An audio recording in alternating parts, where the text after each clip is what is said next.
supposed to feel.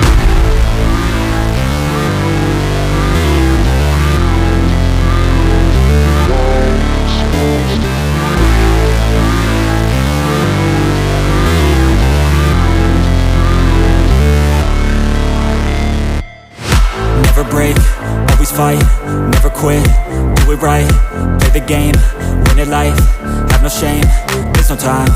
Welcome to rolling life recipes. আশা করি আপনারা এই জ্বরের মরশুমে সকলেই খুব ভালো আছেন।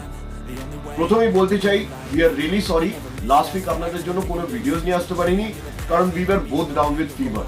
তো দেখতে দেখতে জন্মাষ্টমী কিন্তু চলে এলো।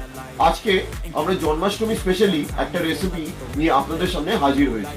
আজ আপনাদেরকে বানিয়ে দেখাবো যে বাড়িতে খুব ইজিলি মুচমুচে তালের বড়া কি করে বানাতে পারে। তো চলুন, let's go head and jump into the video. এখানে আমি নিয়ে নিয়েছি একটা পাকা তাল। তালটাকে আগে খুব ভালো করে ধুয়ে নিয়েছি। এবার আমরা তালের খোসাটা ছাড়িয়ে নেব।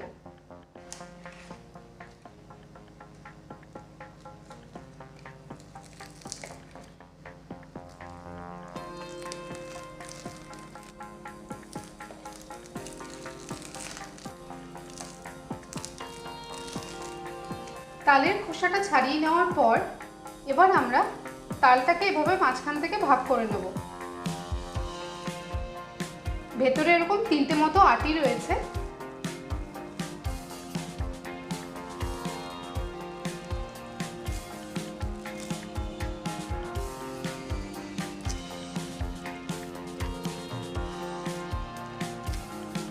এবার এই তিনটে আটিকেই আমি জলে 2 থেকে 2.5 ঘন্টা মতো ভিজিয়ে রাখবো। এতে তালের যদি কোনো তেতো ভাব থাকে তাহলে সেটা কেটে যাবে। আপনারা যদি মনে করেন তালটা খুব বেশি তেতো, সেই ক্ষেত্রে আপনারা এই জলের মধ্যে 1-2 চিমটি চুন ফেলে দিয়ে তার মধ্যে এই তালগুলোকে 2 থেকে 2.5 ঘন্টা ভিজিয়ে রাখতে পারেন। 2 ঘন্টা মতো তালটা ভিজিয়ে রাখার পর এবার আমরা তালটা ঘষে রস বার করে নেব। তাল রস করার জন্য এখানে আমি নিয়ে নিয়েছি একটা বড় গামলা, তার সাথে নিয়ে নিয়েছি এরকম একটা স্টিলের গ্রেটার। এবার আমরা ভিজিয়ে রাখা তালের আটিগুলোকে জল ঝরিয়ে উঠিয়ে নিয়ে এইভাবে ঘষে নিয়ে রস বার করে নেব। তালের রস বার করে নিয়ে আমি একটা ছাঁকনির সাহায্যে রসটাকে ছেঁকে ভেতরে যে আঁশগুলো ছিল সেগুলোকে আলাদা করে নিয়েছি। এবার আমরা তালের বড়ার জন্য ব্যাটারটা বানিয়ে নেব। তার জন্য তালের যে আমি পুরো রসটা করে রেখেছিলাম তার থেকে আমি 400 গ্রাম মতো রস নিয়ে নিয়েছি।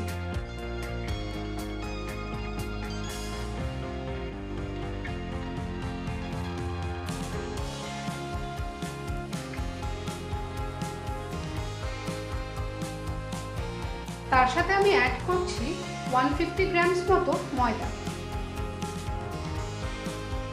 এরই সাথে আমি দিয়ে দিচ্ছি 150 গ্রামস মতো চালের গুঁড়ো। তার সাথে অ্যাড করছি 150 গ্রামস মতো সুগার।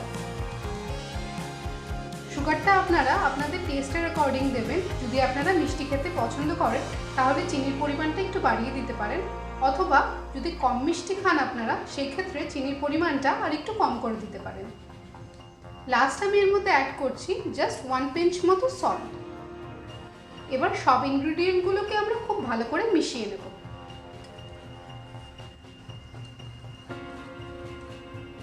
এই স্টেজে ব্যাটারটা দেখে আপনাদের মনে হতে পারে যে এটা বেশ ঘন, বাট চিনিটা গলে গেলে চিনি থেকে যে জলটা ছাড়ে এতে আমাদের ব্যাটারের কনসিস্টেন্সিটা একদম পারফেক্ট হবে। তাই চিনিটা গলে যাওয়া অবধি আমরা ওয়েট করব। ব্যাটারটা আমি খুব ভালো করে মিক্স করে নিয়েছি। এবার আমি 5-10 মিনিটের জন্য এটাকে ঢাকা দিয়ে সাইডে করে রাখছি। ততক্ষণ আমরা গ্যাসে কড়াই বসিয়ে বড়া ভাজার জন্য তেলটাকে প্রিপেয়ার করে নেব। এই ব্যাটারটাকে 10-15 মিনিটের জন্য রেস্টে রাখার পর আমি এটাকে 2-3 বার আরও ভালো করে ফেটিয়ে নিয়েছি। এর ভেতরে চিনিগুলো একদম প্রপারলি গলে গেছে। তো এবার আমরা এগুলোকে ফ্রাই করে নেব। তেলটাও আমাদের একদম পারফেক্টলি গরম হয়ে গেছে। এবার আমরা অল্প অল্প করে এভাবে হাতে নিয়ে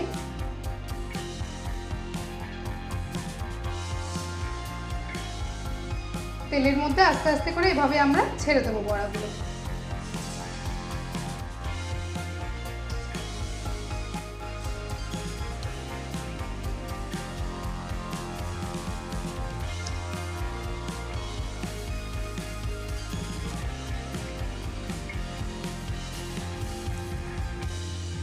ভাজার সময় ফ্লেমটাকে একদম লোতে রাখবেন, নাহলে ভেতর থেকে বড়াগুলো কাঁচা থেকে যাবে।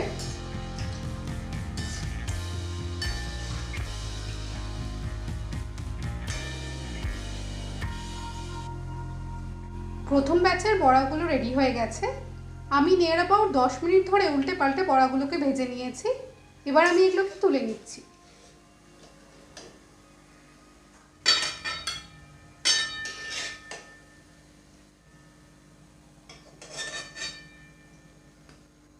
এইভাবেই আমি বাকি বড়াগুলো ভেজে ফেলবো।